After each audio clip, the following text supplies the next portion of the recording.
Okay, let's move on to the next one. This concerns the prophethood itself or the revelation itself. It's a Excellent. two-part question.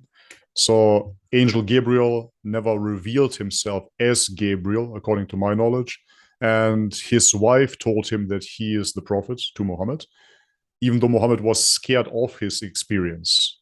So, for example, in the Bible, from what we've seen, is that the angel Gabriel actually introduces himself to Mary, but it's not the same interface, not the same respondence Sure. with Prophet Muhammad. Yeah. So that's actually incorrect. The Okay. angel Gabriel did introduce himself as the angel, not once, but repeatedly. And you will find in the Quran references to when the angel Gabriel showed his actual form to the Prophet Muhammad, peace be upon him. The Prophet Muhammad, peace be upon him, at the first incident, he was in shock, as anybody Mhm. else would be, you know, having given that huge responsibility at the age of 40. So when he went to his wife, she comforted him and she told him that you are an honest man and Allah would not allow somebody as good as you, who is somebody who keeps the trust, who's always been honest, never lied, to be misguided. She comforted him. But the angel Gabriel came to the Prophet, peace be upon him, in many forms, repeatedly through his life, introducing himself. So this is one of those Islamophobic lies, because Mhm. even in a hadith in Al Bukhari, he came and the companions saw him. And he came at that time in the form of a man. And he sat with the Prophet ﷺ and he asked him questions. The Prophet ﷺ told the companion, this is the angel Gabriel. And many times in authentic narrations, he came and he asked permission to enter the house. And he came Mhm. and saw him. And sometimes in his actual form, which covers the sky, sometimes in in angelic form, but less than that, and Mhm. sometimes in human form, when the companions even saw that he was somebody that had no traces of travel and he had very clean clothes and he was not from Medina, so they were shocked. And the Prophet Mhm. ﷺ told them, this is Jibril, and he's come to teach you the religion by asking questions. It's a very famous hadith, authentic hadith in Al Bukhari, where the five pillars of Islam and six pillars of Iman are mentioned in that hadith, and so on. So no, he definitely did introduce himself repeatedly, and there is Okay. no doubt to that prophethood. Very good to know. This is something that I didn't know. I learned something. So after this questioning, we are pretty much through with those questions. I just want to hear it from you as a sheikh, how you would describe Prophet Muhammad, his character, his actions. He's been called the perfect Excellent. example. How would you describe him? The Prophet Muhammad, peace and blessings be upon him, was human. We don't worship him. We don't consider him to be God. But no doubt in my mind at all that amongst humanity, he was the best of them. Um, Other prophets were also excellent. We don't try to put down any prophet. Jesus was an amazing person. Moses was an amazing person. Abraham was an amazing person. Peace and blessings be on all of them. That's one thing beautiful about Islam. We love all the prophets. We respect all of them. We take all of them to be equally a part of our belief. Meaning, if I deny as a Muslim David or Moses or Jesus or Abraham, peace and blessings be upon them, I'm no longer a Muslim. That's a part of our belief, right? The Prophet Muhammad, peace be upon him, lived in a time where he showed us everything. Meaning, like Jesus, for example, he was never in a time where he had to lead a state or he had to defend against a war or get married and deal with children, right? His lifespan, and again, as Muslims, we don't believe that he's finished, that he's not dead. He was raised to Allah and he will come back. But his life in this worldly life, as was here until he was taken up to Allah, was very short. So we don't see a lot of these things, right? But the Prophet Muhammad, peace be upon him, 63 years was his life when he passed away from this worldly life. So that tells you that all of those states were known. And if we look at, and Yeah. again, like I said, I have a series on the life of the Prophet, peace be upon him. It's on the One Message Foundation channel and it's also on the Mujribad channel. Mhm. We have the beginning all talking about him as a person and what is authentic, Sahih Hadith. Anas ibn Malik, one of the young companions who was there as a servant, not a slave, but he was there to serve the Prophet, peace be upon him. He said, I served him and he never got upset. He never told me uff, even, which is the lightest word of displeasure. He never told me, why didn't you do this? Why did you do this?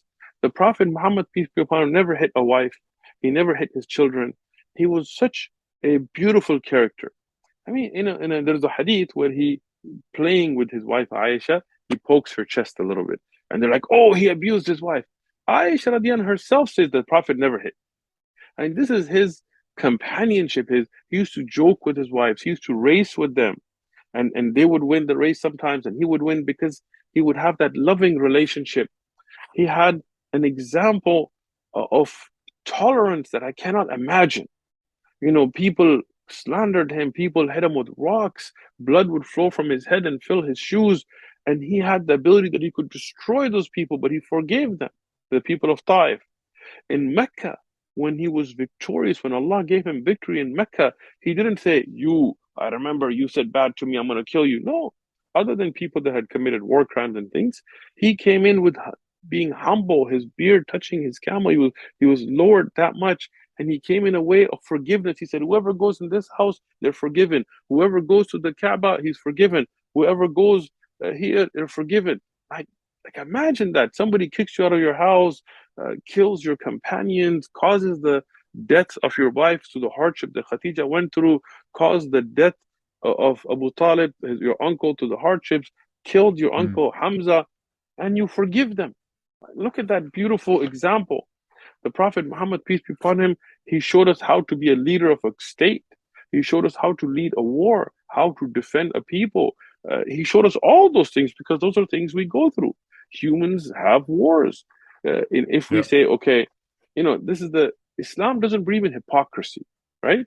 Christians will say we turn the other cheek. But that's hypocrisy. I challenge any Christian. Come to me, let me slap you a good bam, let me hit you hard, and let me see you turn the other cheek. Right? So it's hypocrisy. You're saying something you don't do. Turn the other cheek. Why does every Christian country have an army? Why do we have police? Why do we have U.S. invading Iraq? Why do we have crusades? Why did we have crusaders with swords and spears and where's the pacifism? This is hypocrisy, right? In Islam, we don't believe in hypocrisy. Yes, there's the time to defend you. You don't do dhulm, you don't do oppression, we don't believe in terrorism, we don't believe in killing innocent people. But there is a time, if you're going to kill me, I'm going to defend myself. That's a true religion. Yeah. Yes. So I see the Prophet Muhammad, peace and blessings be upon him, to be a perfect example in all those situations, right? It's not his life is better documented than any other historical figure. Everything from what he ate and how he slept and what he did when he first woke up, and may Allah reward Aisha anha, the wife of the Prophet, peace be upon him, that she is the one that really one of the greatest narrators of hadith. Because of her, we know a lot of those personal details, everything about him. And with that scrutiny, to have that great character, that Michael Hart, a non-Muslim who wrote 100 most influential people in the world, put him as number one, shows you what a great, amazing person he was. Peace and blessings be upon him. Beautiful.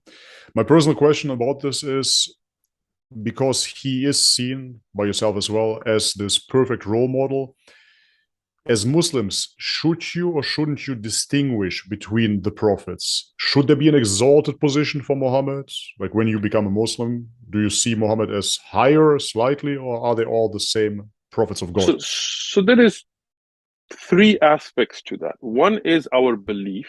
We believe in all of them equally, meaning that a part of the Islamic belief is to believe in all of the prophets. We can't reject any of them. Okay? Second is a love and respect we have for all of them. Meaning the Prophet, peace be upon him, himself said, don't praise me over Yunus. Like, don't say, oh, he's better than Yunus. And another hadith, he said, don't praise me over Musa. So don't compare between prophets, say this one is better and this one. We don't do that. But we do know that he is... Sorry to interrupt. And don't do what the Christians have done to Jesus, right? Exactly. Don't over-exaggerate my status or start praying to me or through me and all this stuff that some Muslims do, which is wrong. But at the same time, we do know that he was the Sayyid of Ibn Adam. Yani he is the leader of all of the children of Adam on the Day of Judgment. He is the one that will do the intercession for all of mankind.